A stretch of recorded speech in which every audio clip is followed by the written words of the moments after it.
Can you hear us? Great. All right. Well, good Awesome. afternoon, everyone, and welcome to another issue of Zoom Talk. Let's Talk NMB. Today, we're going to be talking to our NMB Police Department, and especially our Marine Patrol. I see the mayor has just joined us. Welcome, Mayor. Commissioner Phyllis Smith is also on the line. Welcome. On weekends, I know because marinas are open and people will people are now trying to get back to some sort of normal life on weekends. We have a lot of activities on the waterways. Can you hear me? Yes.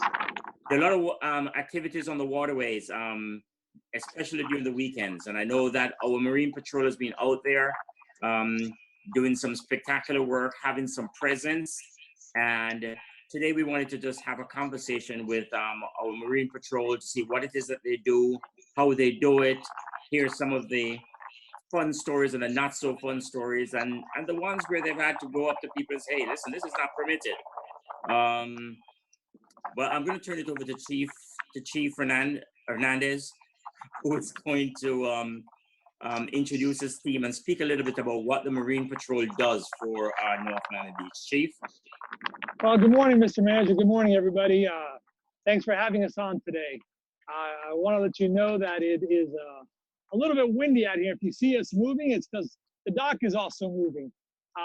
The original goal was to be out there in the lake and show you exactly what we do every day. But because of the condition, we decided to do this from the docks. But anyways, let me tell you a little bit about our unit. The unit was actually dormant for years. Back when we had the recession, they put the boats up. And when I got here back in 2014, we actually took the boats out of storage and we went ahead and tried to revitalize those old boats. So we spent quite a few $1,000s. We got them running. We got the unit back up and running. But the unit is just a part-time unit. So we started doing some operations back then, but we had some difficulties with our boat. So through some grants, some funding, some partnerships that we created, we were able to buy 2 new vessels. And with that, you see the one that's standing right behind us. It's the Brunswick 750. So what we've done throughout the time is that as we get more officers into the department, we try to recruit more into our unit, the Marine Patrol unit. Now, mind you, the Marine Patrol unit consists of 11 people that could actually be on the boat, not all at one time, but actually operate a vessel. Not any officer could just leave the street and get on a boat and operate the boat. They have many hours of schooling they have to go to, many schools of accreditation they have to go to, and at the very end, they have to get approved by the United States Coast Guard. So it is a long process. And with that, what we did was we created a team that amongst them, they do 10 operations a month. Now, mind you, that 10 operations a month, the days change because you might have a day like today where it's impossible to be out in the water. So they'll go back to their normal assignments, which is either Community Affairs Bureau, or you'll have individuals that work road patrol. And then we pull them off from the road assignment, put them on this detail, and most of the times on the weekends, I'm gonna tell you 90% of the time, it's not overtime. So anytime we have a complaint coming in, we're pulling people from other assignments to put them on the boat. But we do have allocated 10 assignments every single month just for activity on the lake. In addition to that, I wanna let you know that we created a unit a couple years back. We revitalized the unit a couple of years back. We made sure that they had the proper equipment, the proper attire, the proper training. We got the best vessel we possibly could for them, and we started it up. So Captain Asiel, who's in charge of the Community Affairs Bureau, assigned Sergeant Morales to take over and become the sergeant of the Marine Patrol. And with that, then he's the one that recruited his individuals. Now, I don't want to do them an injustice, a lot of schools that they have to do and what they see every day. So I'm gonna let them really, when we talk about it's really them. They're the ones who do the hard work. They're the ones that put this together. They're the ones that are risking their lives every single day out in the water. So I want to turn this over to Sergeant Morales, who's really the nucleus of this all. And he can go ahead and tell you a little bit about what they do every single day. And if you miss it, always catch us on YouTube, because they're always on YouTube as well, showcasing all the wonderful things that they do. So with that, I'm going to turn it over to Sergeant Morales. Hi, everyone. Hope everyone's doing well. Can you hear me okay? Thumbs up.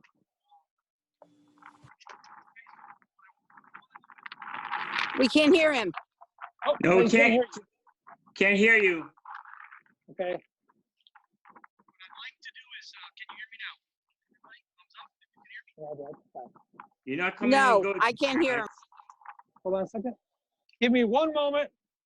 We're going to reset this.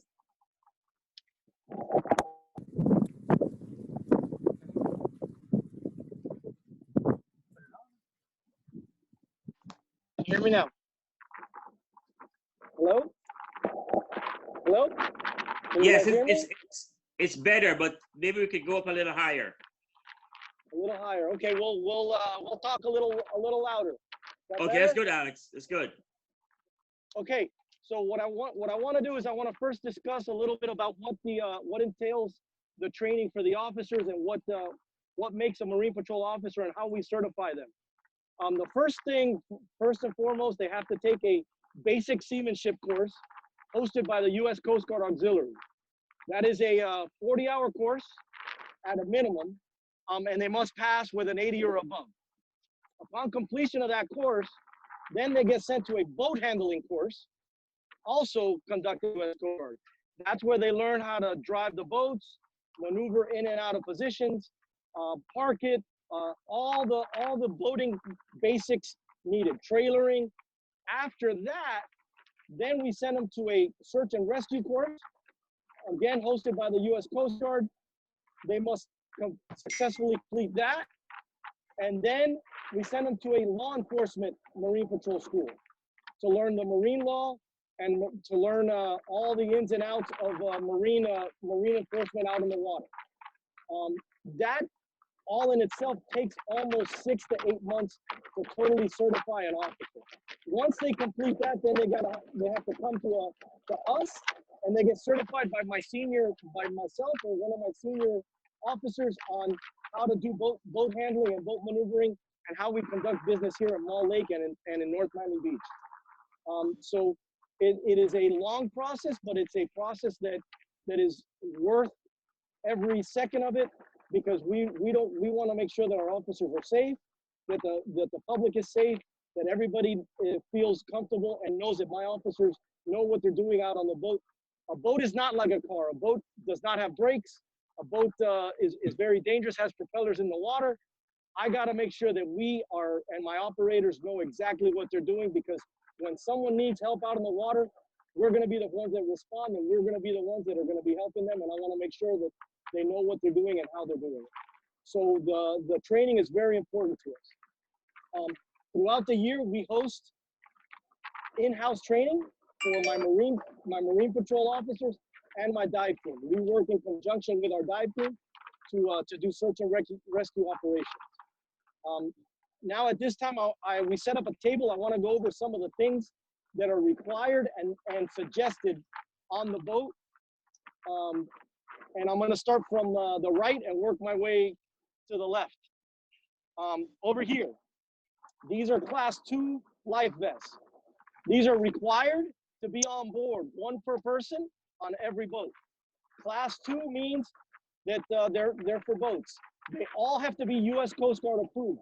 If you buy them and they don't have U.S. Coast Guard approval on them, like this, they are no good. They are not certifiable. They're no good.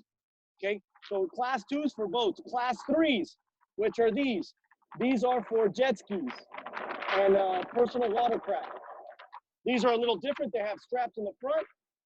If you're riding a jet ski, you must have a whistle on your vest. Class 4s, or also known as throwables. Every boat has to have a Class 4 or a throwable device. We have 2 of them, 2 different types, which is basically a cushion that floats. Again, you can see that it's U.S. Coast Guard approved, or a ring buoy. We have both of those. These are, somebody falls off your boat, someone needs help. These are the ones that you throw out to them and you help them out. Coming back over here, Vhf Radio, very important. This is channel 16, contacts the police departments and the U.S. Coast Guard. So we have a handheld and we have one assigned to the boat, on the boat. Fire extinguisher, gotta have a fire extinguisher on board. The white ones are marine rated, the red ones are not. So we're always looking for a white one, and they have to have it has to be in the green. It expires every year. We make sure that we check that. Sound producing device. Sound producing device, you can have a horn, you can have a whistle, or you can have a traditional horn on your vessel that you can press the button and it's like a car horn. But you must have a sound producing device. In an event of an emergency, to get someone's attention, you need a sound producing device on board. Jet skiers need, at a minimum, the whistle. Flares. There's two types of flares. Most of them comes in an emergency flare kit. And we look for them like this, or in this tubular case. The flares all have an expiration date. They are good for 3 years. After 3 years, you can use them as spares, or you can discard them. Every boat has to have a flare kit on board to in an event of an emergency, so you can use them to call for help. So not required but suggested. We have a spotlight for night operations. It looks great and beautiful now, but at night it's really dark and it's hard to see, and there's pilings. So we suggest a spotlight either on the boat or handheld. That's some of the equipment we have. I want to take a second to also talk about something that my guys do that we constantly do. We have a vessel inspection form, just like the Coast Guard. When we stop a boat, we not only try to educate, but we also teach in the sense that we will do this inspection for every resident and every boat that we stop, and we fill out the form, and basically it goes down the list of all the inspections that we need. If they pass, they get a sticker that they can put on their boat, and we know now that they met all the minimum requirements for us, and which is equal to the same as the U.S. Coast Guard. If they don't pass, then we check off what they need, and they can go back to a store or wherever, buy whatever they need, and then come back to us, and we can re-inspect them, and then they can get their sticker. Alex, Sergeant Morales, if I may just jump in for a moment here. Chief? He's talking. Okay. Chief. Sergeant Morales, if I may just jump in for a moment. We didn't hear anything the Chief was saying, but I just wanted to ask you a few questions, because here in COVID-19, okay, so we're prepared. We have all these tools to do the things that we have to do. What is your day like? Like, for those who are not privy, just for example, not this past Saturday, but the Saturday before, what was your day like on that day for the Marine Patrol? And before I do that, let me recognize Commissioner Fortuna Smuckler, who's on the call. Welcome. Hi. Our day, well, every weekend since the marina's open, it's been nothing but hectic. We've staffed both boats out to patrol the Mall Lake area, Eastern Shores area, Snake Creek Canal. We were also requested by FWC, U.S. Coast Guard, and Miami-Dade Police to help out with the barrier islands and the sandbars. All the barrier islands and the sandbars continue to be closed, but the marinas are open. So what's happening is that everybody's going out there, and we have, and I don't want to exaggerate, we have thousands of boats that are now going out into the intercoastal and anchoring and wanting to enjoy the South Florida weather. What's happening is just last week we had an 18-foot boat with 10 people on board. It was rated for 8 people. So what happened is they went over they were trying to get to the sandbar, a bigger boat went by them, flipped them over. We had 2 people ejected. Immediately, we were the first to respond on the scene. We were able to get the 2 people out of the water safely. We were able to get the other 8 out of the water, and then we were able to secure the boat until a salvage company came and secured the boat and took them in. We were able to take the people back to the marina where we had them checked out, and we found out that they were okay. They didn't need any further rescue assistance. That is a normal day in the COVID-19 world of Marine Patrol. Right.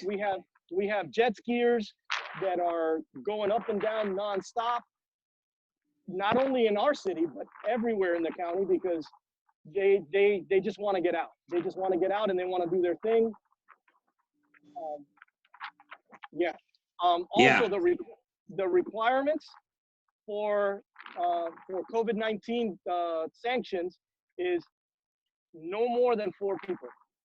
That is so we are being asked to try to enforce that. Extremely hard because everyone's going to tell us they're all family. But what our job is basically safety. We're trying to keep everybody safe and keep the community safe. So that is basically, Mr. City Manager, of what we've become. They're leaning on Marine Patrol extremely hard right now. Right, and there's going to be more leanings on us as the days get better, but I think we're maybe headed into some rough weather for the weekend. This half an hour is running by real quickly, and I just wanted to throw it out here to see if anyone has any questions of you. I have a comment if you get a chance, Mr. Manager. Absolutely, Commissioner. So there's a lot of things about this department that the public needs to know. After the hurricane, they were amazable to come down the canals and check out people's docks, people's seawalls, people's debris in the canals. I can't thank them enough. I was on one of those boats. It was unbelievable. We had a lot of boat crime, waterfront crime, prior to getting this activated again in Eastern Shores. And I will tell you, the public in Eastern Shores are extremely appreciative. And it's very, when yesterday there were 2 boat accidents and somebody died, and it was absolutely, people think, hey, they're on the boat, they're just having fun all day. This is such a vital part of North Miami Beach, and I saw something from Aventura thanking us. Also, you didn't mention how you partner with them and partner with the city of Miami. I can only say to all of you, I respect you, and my biggest question was that when you have to go on a boat, they don't have masks on necessarily. Mm-hmm. You require them to put on a mask before you have to come in contact with them when you, I know that having had a boat many years ago, you're probably pulling your boat next to theirs and you're talking across. Are you requiring that they go get some kind of a cover so that you can speak to them for your safety? And again, I thank the city manager, I thank the police chief, and I thank this Marine Patrol. Thank you, Commissioner Smith. Would you like me to answer that, Mr. Manager? Yes, just, real quickly, because I see that Commissioner Smuckler has something to say, and I think we're down to 5 minutes. Okay, really quickly, we have 2 officers on board all our boats for officer safety. We unfortunately don't have the time to make people put on masks. We will mask up and then deal with the public, but we can't, because of the nature of what we're doing, we can't make them put on masks when we're dealing with them, but we put on ours. Okay, that's interesting. That's something for us to look into, because we want to make sure that you guys are safe out there as well. And, you know, we talk about wearing masks, but are we talking about wearing masks on the water as well? So we need to look into that as well, because I think whether we're on the waterways or whatever, people should be wearing masks, in my opinion. Commissioner Smuckler? Okay. Thank you, Commissioner. Okay, so I just want to say, and I've been meaning to call you guys, but you saved me the dime now. I've actually been getting texts from people saying thank you, being appreciative that they're seeing you out there. So you're being noticed, and people are being grateful. And I also want to thank you. I think I noticed this morning that those 2 abandoned boats were picked up, or at least it looked like they were. Were they picked up? If you look over, if you come out, they left yesterday, the 2 abandoned boats. Okay, that this morning when I woke up, I thought that they were gone. That little sailboat is still there. Is that one going anytime soon? The one that's right smack in the middle? Tied up. It's right smack like in the middle of Mole Lake. The little tiny. I will look. I will see if it's on the list. I will get with you in a little bit and find out which one you're talking about. Okay, because it's been there for over a year, maybe even 2 years now. Yeah, I remember reporting it in June. I just don't remember what year in June. And also, I just want to thank you because a few weeks ago, about 6 weeks ago, there was a little something that you guys saw that was happening behind my house with that boat, and that, which by the way has left me so paranoid that when there's a boat all the way in Mole Lake, I'm screaming at my husband that the boat is going to hit our dock. That's how paranoid it has left me. But I appreciate, they just came out of nowhere. There was a little incident where a yacht almost hit our dock, and they just came out of nowhere, and they were there, and they saved the day. So thank you so much. I appreciate it. And thank you for all that you do. Yes, I think I saw the mayor. Yes, thank you, manager, and thank you to our PD that's out there working relentlessly every day.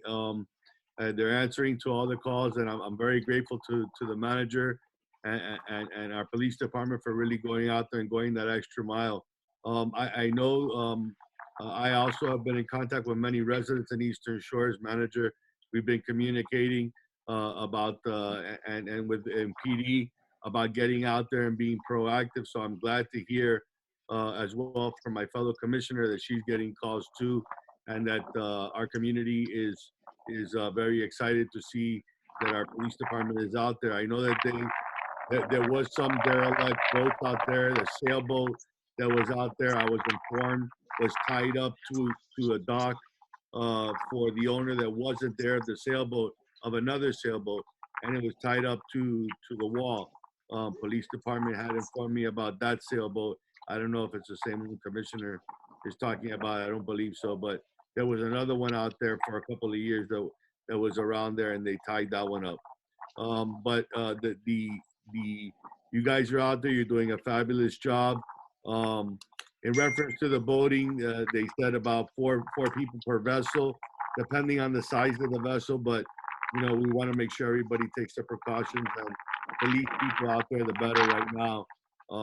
And I just want to thank them for what they're doing on the ocean in Mole Lake, and especially Snake Creek Canal. We do have a lot of people in jet skis that want to have fun. We don't want to take that fun away from them, but they got to do it responsibly. Right. And we just want to educate them so that they don't make any waves or any wake for. And this is a great thing because we've never seen all this habitat and all this nature come out, and we want to be able to conserve that and make sure that we preserve that and be able to enjoy it for years to come. Thank you, PD, for your hard work and your devotion to this city. Thank you so much. Thank you, Mr. Mayor. Thank you, Mayor. I have had the pleasure of going out on the boat a few times. One was when we had that runaway houseboat, and we were able to get Public Works to bring that thing in. And we've had some other situations where I've gone out just to see the operations, and I can tell you, I marvel at the kind of work that we do. And the mayor says it right, because at times on weekends we get inundated with a lot of calls, and there's always a certain responsiveness from our PD. I remember early on Saturday morning, the PD and I were speaking, and the chief and deputy chief and I were speaking with Sergeant Morales as to how the operation would have been on Saturday, because the weather was not going to look good. But true to form, they went out, were able to caution some people, to issue some tickets, and to keep our waterways fair. And we must thank them for that. Are there any other questions, or Chief, do you have any final comments before? Mr. Yeah. Mayor, Mr. Manager, with the hurricane season upon us, let these gentlemen and ladies stay safe. Yes, We that's need to correct. take care of the public, but we need to take care of our PD too.